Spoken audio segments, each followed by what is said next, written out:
Assalamualaikum warahmatullahi wabarakatuh. Yang terhormat Ibu Dwi Reski Anandari Sulaiman SPSI MSI selaku dosen pengampu mata kuliah profesi kependidikan.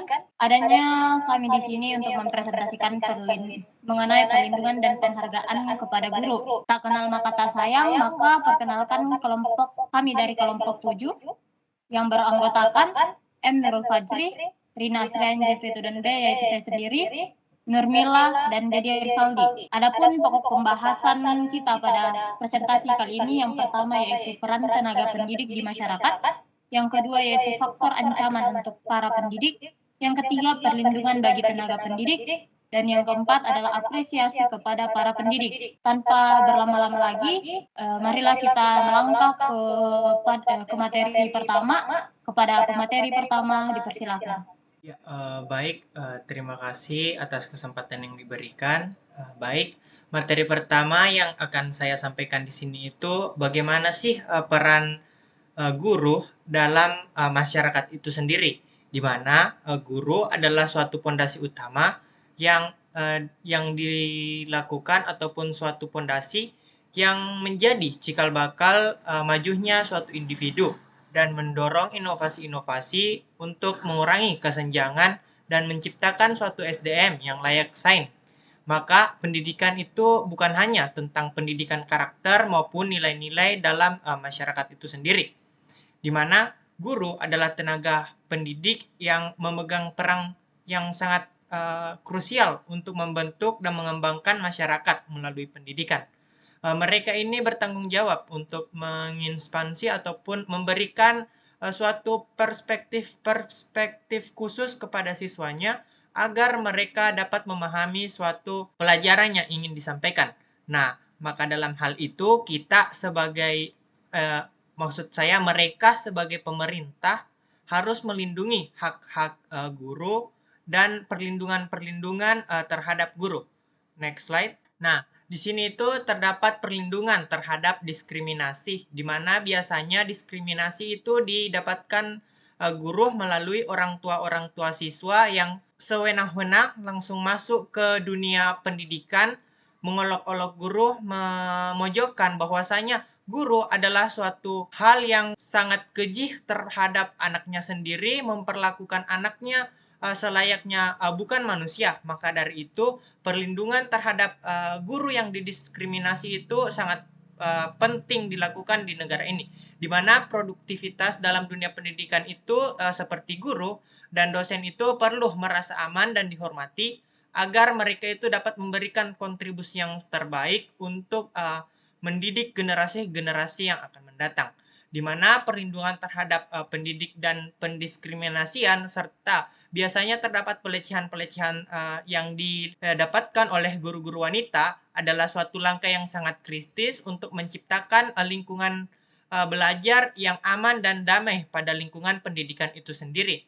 Ini tuh bukan hanya suatu masalah ataupun hak individual suatu pendidik ataupun seorang pendidik, di mana ini tuh adalah suatu dampak yang sangat signifikan pada kualitas pembelajaran yang sangat mempengaruhi bukan hanya bagi pendidik itu saja sendiri, melainkan pengembangan siswa yang akan diajar serta kesejahteraan masyarakat secara keseluruhan serta kesejahteraan dan sumber daya manusia di negara kita itu bisa berkembang lebih pesat lagi, di mana perlindungan dan pendiskriminasian terhadap guru itu harus kita pegang teguh ataupun pemerintah harus membuat suatu langkah di mana tapi kurangnya diskriminasi yang didapatkan oleh guru, tergaris bawahi untuk guru-guru honorer. Selanjutnya, di sini pada kelompok kami itu mengambil beberapa tanggung jawab yang menurut kami itu bisa dilaksanakan untuk pemerintah dalam melindungi hak-hak guru sebagai tenaga pendidik, di mana perlindungan hukum pemerintah itu harus menetapkan undang-undang. Menurut saya mungkin ada ya undang-undang untuk perlindungan dan hak-hak pendidik. Ini itu termasuk undang-undang melarangnya seperti yang saya sebutkan tadi, diskriminasi, ras, suku, agama, jenis kelamin, dan karakteristik lainnya yang berbeda dengan karakteristik yang kita dapatkan.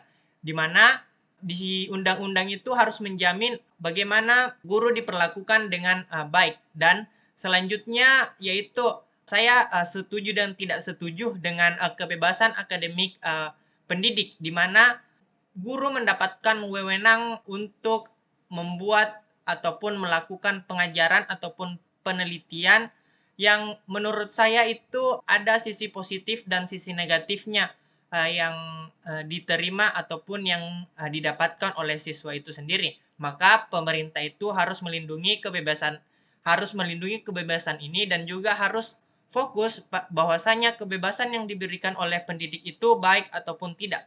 Selanjutnya yaitu terdapat kompensasi yang adil yang diberikan kepada pemerintah untuk tenaga pendidik ataupun guru ini harus menetapkan upah-upah minimal ataupun gaji-gaji yang didapatkan, bukan hanya untuk guru-guru PNS dan sejajarannya seperti P3 dan lainnya. Di mana guru honorer juga harus mendapatkan gaji ataupun upah yang sangat bagus untuk paling tidak mendorong sedikit bagaimana sih SDM kita itu bisa maju walaupun hanya sedikit. Mungkin dengan kenaikan gaji ini itu bisa mendorong sumber daya kita itu lebih berkembang walaupun hanya sedikit ataupun setetes. Nah, ini tuh termasuk memastikan bahwasanya itu seperti yang tadi saya katakan tadi, guru itu atau pendidik itu menerima gaji yang cukup untuk memenuhi kebutuhan-kebutuhan dasar mereka lah sebagai manusia. Mungkin itu saja untuk tanggung jawab pemerintah dalam melindungi hak-hak pendidik. Mungkin materi selanjutnya akan saya berikan kepada teman saya. Selanjutnya yaitu ada beberapa ancaman terhadap tenaga pendidik.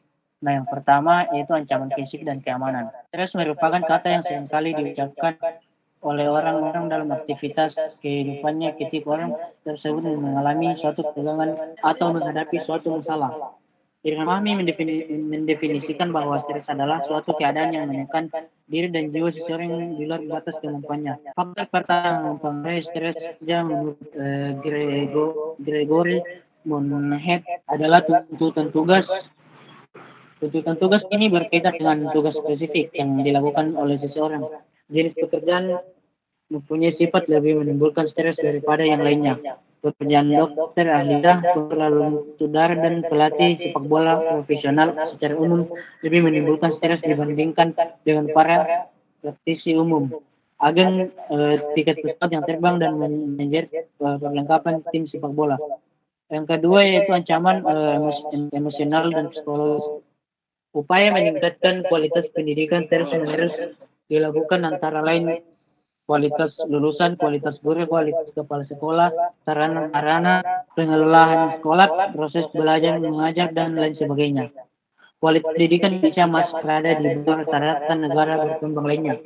Hasil survei competitiveness tahun 1997 sampai 2007 menunjukkan bahwa dari 47 negara yang disurvei, pada tahun 1997 Indonesia berada pada urutan 39.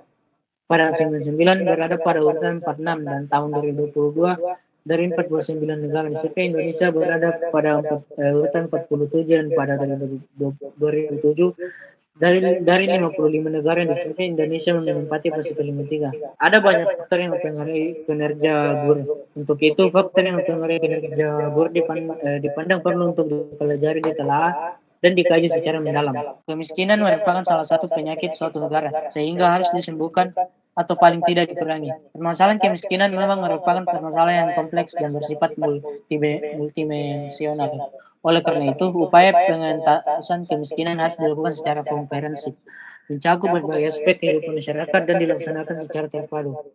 Kemiskinan ini muncul ketika seorang atau sekelompok orang yang tidak mampu mencukupi tingkat kemakmuran ekonomi yang dianggap sebagai kebutuhan minimal standar hidup tertentu. Kemiskinan dipahami sebagai keadaan seorang atau sekelompok orang kekurangan uang dan barang yang untuk menjamin kelangsungan hidup. Kemiskinan suatu integrated konsep dan yang memiliki 5 dimensi, yaitu yang pertama kemiskinan, kedua ketidakberdayaan, kerentanan menghadapi situasi darurat, ketergantungan, dan keterasingan, baik secara geografis maupun sosiologis. Penyebab kemiskinan bermuara pada teori lingkungan kemiskinan. Lingkaran kemiskinan adalah suatu rangkaian kekuatan yang saling mempengaruhi suatu keadaan di mana satu negara akan tetap miskin dan akan banyak mengalami kesukaran untuk mencapai tingkat pembangunan yang lebih baik. Adanya keterbelakangan dan ketinggalan SDM yang tercermin oleh tingkat pendidikan, ketidaksempurnaan pasar, dan kurangnya modal modal menyebabkan rendahnya produktivitas. Rendahnya investasi berakibat pada rendahnya akumulasi modal, sehingga penciptaan lapangan kerja rendah atau tercermin oleh lambatnya pertumbuhan ekonomi. Rendahnya akumulasi modal disebabkan oleh keterbelakangan dan seterusnya. Baik, mungkin itu saja. Materi selanjutnya akan dibawakan oleh rekan saya. Baik, materi selanjutnya itu perlindungan bagi tenaga kependidikan. Sebelum itu kita harus mengetahui apa itu perlindungan. Perlindungan dalam pengertian sederhana dapat diartikan sebagai suatu upaya untuk memperoleh rasa aman, dijauhkan dari ancaman, malapetaka, dan rasa takut. Oleh karena itu, perlindungan hukum terhadap guru dapat diartikan perlindungan yang diberikan oleh hukum terhadap guru dari berbagai ancaman, tindak kekerasan, perlakuan diskriminatif, intimidasi, dan perlakuan tidak adil. Dalam menjalankan dan memberikan perlindungan hukum dibutuhkan suatu tempat atau wadah dalam pelaksanaannya yang sering disebut dengan sarana perlindungan hukum. Sarana perlindungan hukum dua macam. Yang pertama itu ada sarana perlindungan hukum preventif, yaitu subjek hukum diberikan kesempatan untuk mengajukan keberatan atau pendapat sebelum suatu keputusan pemerintah mendapat bentuk yang definitif. Tujuannya untuk mencegah terjadinya sengketa.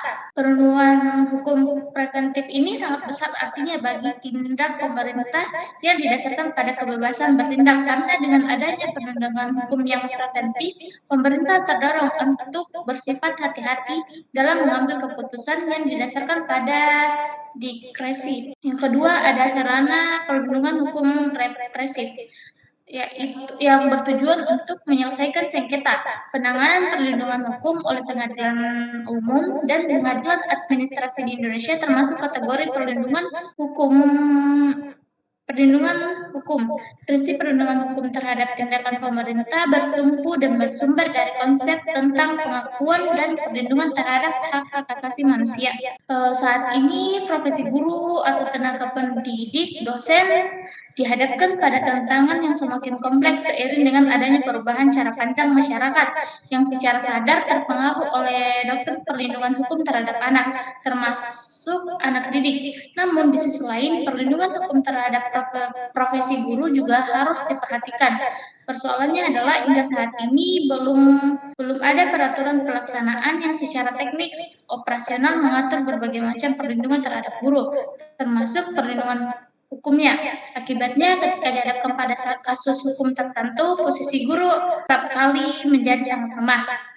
Contohnya itu jika murid yang melakukan kekerasan terhadap gurunya ini masih berusia kurang dari 18 tahun, namun lebih dari 12 tahun hingga masih digolongkan sebagai anak sebagaimana yang dimaksud dalam pasal 1 angka 1 Undang-Undang Nomor 35 Tahun 2024 tentang perubahan atas Undang-Undang Nomor 23 Tahun 2022 tentang perlindungan anak. Tindakan peserta didik atau murid ini melakukan kekerasan kepada gurunya. Dengan ini dapat dikenakan pidana atas dasar penganiayaan. Namun, pidana penjara yang dapat dijatuhkan kepada anak berdasarkan Undang-Undang Nomor 11 Tahun 2012 tentang sistem peradilan pidana anak paling lama 1/2 dari maksimum ancaman pidana penjara bagi orang dewasa. Next. Selanjutnya, implementasi perlindungan hukum terhadap guru dalam memberikan punishment untuk mendisiplinkan siswanya. Pada pasal-pasal dalam Undang-Undang Nomor 14 Tahun 2005 tentang guru dan dosen memerlukan peraturan implementatif yang lebih rinci. Beberapa kasus yang terjadi berkaitan dengan perlindungan terhadap guru dalam profesinya memerlukan klasifikasi atau penyelesaian hukum dan penyelesaian. Undang-undang ini perlu dijabarkan hingga ke tingkat prosedural penanganan kasus. Hal ini sangat penting mengingat guru juga menjadi subjek dan objek hukum pidana berkaitan dalam memberikan punishment untuk mendisiplinkan siswa. Dalam kasus-kasus tertentu, guru selalu diadukan sebagai pelaku kekerasan terhadap siswa. Dalam beberapa kasus justru menjadikan guru sebagai korban kekerasan dari siswa dan orang tua siswa. Contoh kasusnya itu guru dilaporkan melanggar hak perlindungan anak ketika memberikan sanksi pelanggaran disiplin terhadap siswa, seperti dijewer, dipukul, dibentak, disuruh lari mengelilingi halaman sekolah, disuruh push up beberapa kali, disuruh menghormat bendera dalam kondisi cuaca panas, sampai akhir pelajaran, membersihkan toilet dan sebagainya. Jenis-jenis disiplin seperti yang masa lampau dianggap biasa atau lumrah dalam dunia pendidikan saat ini dinilai tidak lagi menjadi dan bahkan dianggap melanggar undang-undang perlindungan anak. Mengacu pada posisi di atas terlihat bahwa profesi guru sebagai tenaga pendidik seringkali berada pada posisi yang dilematis antara tuntunan profesi dan perlakuan masyarakat. Satu sisi mereka dituntut untuk mampu mengantarkan peserta didik mencapai tujuan pendidik, namun di sisi lain, tak kalah para guru berupaya untuk menegakkan kedisiplinan, mereka dihadang oleh UU Perlindungan Anak dan Komisi Perlindungan Anak Indonesia. Pada pencapaian tujuan pendidik, sebagai pendidik, guru kerap kali dituding menjadi biangnya atas kegagalan tersebut. Jika guru selalu dikreditkan dalam kasus di atas, maka tujuan pendidik nasional yaitu mengembangkan potensi peserta didik agar menjadi manusia yang beriman dan bertakwa kepada Tuhan Yang Maha Esa dan menjadi warga demokratis serta bertanggung jawab tidak akan tercapai. Sekian materi dari saya serahkan ke pemateri selanjutnya. Baik, selanjutnya yaitu penghargaan bagi tenaga pendidik. Dalam Undang-Undang Nomor 14 Tahun 2005 tentang Guru dan Dosen, Pasal 36 Ayat 1 menjelaskan tentang penghargaan guru, yang menyatakan bahwa guru yang berprestasi, berdedikasi dengan luar biasa, dan bertugas di daerah khusus berhak memperoleh penghargaan. Dalam Undang-Undang Nomor 14 Tahun 2005 tentang Guru dan Dosen Pasal 37 Ayat 1 menjelaskan tentang pemberian penghargaan guru, yang menyatakan bahwa penghargaan dapat diberikan oleh pemerintah, pemerintah daerah, masyarakat, organisasi profesi, dan atau satuan pendidikan. Menurut rancangan peraturan pemerintah RPP Bab 12 tahun 2005 pasal 139 ayat 1, pendidik mencakup berbagai profesi seperti guru, dosen, konselor, pembelajar, pemwidyaswara, tutor, instruktur, fasilitator, pelatih, dan berbagai nama lain yang memiliki peran sebagai agen pembelajaran bagi peserta didik. Dengan definisi tersebut dapat diartikan bahwa penghargaan bagi tenaga pendidik salah satunya adalah penghargaan bagi profesi guru. Berdasarkan Kamus Besar Bahasa Indonesia, istilah penghargaan profesi guru mengacu pada tindakan menghargai atau memberikan bentuk apresiasi kepada para guru. Dengan demikian, penghargaan terhadap profesi guru adalah upaya untuk memberikan apresiasi kepada guru dan juga untuk melindungi mereka dari berbagai gangguan yang dapat mengganggu pelaksanaan tugas mengajar mereka. Imran Ali 2016 mengatakan bahwa visi guru sebagai agen perubahan dan pembentuk karakter memiliki dasar yang kuat dalam gagasan bahwa perubahan harus dimulai dari diri mereka sendiri. Ini merupakan pemikiran sentral dan strategi utama yang harus diadopsi oleh para guru agar mereka dapat berperan sebagai agen perubahan yang efektif dan pendidik karakter yang sangat dibutuhkan oleh masyarakat saat ini. Dalam era persaingan yang sangat ketat seperti saat ini, kinerja menjadi satu-satunya ukuran untuk menilai kompetensi seorang guru. Oleh karena itu, apakah mereka pegawai negeri, swasta, berstatus tetap, atau honorer tidak terlalu relevan ketika kita mempertimbangkan profesionalisme kinerja seorang guru. Di banyak kasus, lembaga pendidikan swasta yang besar dan berkembang justru mengalami kesulitan dalam mengembangkan guru-gurunya secara profesional karena status tetap membuat mereka kurang termotivasi untuk terus berkembang. Demikian pula bagi para guru yang menjadi pegawai negeri. Banyak di antara mereka yang merasa nyaman dan kurang gairah untuk terus meningkatkan diri. Oleh karena itu, guru harus mengembalikan fokus pada karakteristik ini, inti mereka, seperti menjadi ramah, terbuka, akrab, mau memahami, dan selalu bersemangat untuk terus belajar agar dapat mempertahankan esensi profesi keguruan mereka. Kondisi ini tidak bisa diselesaikan dengan mengangkat semua guru honorer menjadi pegawai negeri seperti yang diminta oleh beberapa kelompok guru honorer, atau dengan mengubah status guru tidak tetap menjadi guru tetap di bawah yayasan. Penyelesaian masalah ini hanya dapat dicapai apabila pemerintah dan masyarakat memberikan prioritas yang tinggi dalam menjaga, melindungi, dan menghargai profesi guru. Dalam Undang-Undang Nomor 20 Tahun 2003 tentang Sistem Pendidikan Nasional Pasal 40 dinyatakan bahwa hak kewajiban pendidik adalah salah satunya adalah pendidik berhak menerima penghargaan sesuai dengan tugas dan prestasi kerja.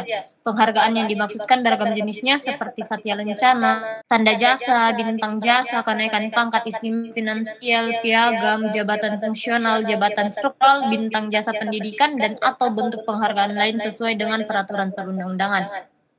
Terdapat ketentuan khusus yang berkaitan dengan hal ini. Yang pertama, penghargaan tenaga pendidik sebagai agen perubahan, yaitu penghargaan guru berprestasi, di mana pemberian penghargaan kepada guru yang mencapai prestasi dilakukan melalui serangkaian proses seleksi yang ketat, dimulai dari tingkat satuan pendidikan, kecamatan, kabupaten, kota, provinsi, hingga tingkat nasional. Seleksi guru berprestasi ini bertujuan untuk mendorong semangat, komitmen, kesetiaan, serta profesionalisme guru dengan harapan dapat berdampak positif pada kinerja dan pencapaian mereka. Efek dari pencapaian tersebut akan terlihat dalam kualitas lulusan satuan pendidikan yang akan menjadi sumber daya manusia yang berkualitas, produktif, dan kompetitif. Yang kedua yaitu penghargaan bagi guru berdedikasi di daerah khusus atau terpencil. Guru yang bertugas di wilayah khusus mendapatkan perhatian serius dari pemerintah. Karena alasan ini, dalam beberapa tahun terakhir, pemberian penghargaan kepada mereka telah menjadi kegiatan yang rutin dilakukan, baik dalam rangka Hari Pendidikan Nasional maupun dalam peringatan lainnya. Adapun tujuan dari penghargaan ini meliputi beberapa aspek. Pertama, untuk meningkatkan martabat guru, mengakui dedikasi, pencapaian, dan komitmen profesional mereka sebagai pendidik yang sangat dihormati oleh masyarakat, pemerintah, dan seluruh warga Indonesia. Yang kedua yaitu memberikan motivasi kepada guru untuk meningkatkan prestasi, loyalitas, dedikasi, dan pelayanan mereka kepada negara sesuai dengan kualifikasi masing-masing. Yang ketiga yaitu menggalang kesetiaan dan dedikasi guru dalam menjalankan tugas dan tanggung jawab mereka sebagai profesi, bahkan jika mereka bekerja di wilayah terpencil, daerah perbatasan, daerah terkena bencana alam, atau dalam situasi darurat lain yang memerlukan pengabdian dan kepedulian khusus. Yang ketiga yaitu penghargaan tanda kehormatan Satya Lancana Pendidikan. Menurut Mas Nur Mukhlis 2020, seiring dengan pengesahan Undang-Undang Nomor 14 Tahun 2005 tentang guru dan dosen, guru-guru yang memiliki prestasi dan dedikasi tinggi berhak menerima penghargaan sesuai dengan pencapaian dan pengabdian mereka. Penghargaan tersebut diberikan kepada guru di satuan pendidikan berdasarkan pengabdiannya, loyalitas terhadap lembaga, jasa kepada negara, atau penciptaan karya yang istimewa. Kriteria untuk menerima penghargaan Satya Lencana Pendidikan yang dikeluarkan oleh Badan PSDMPK PMP terdiri dari persyaratan umum dan persyaratan khusus.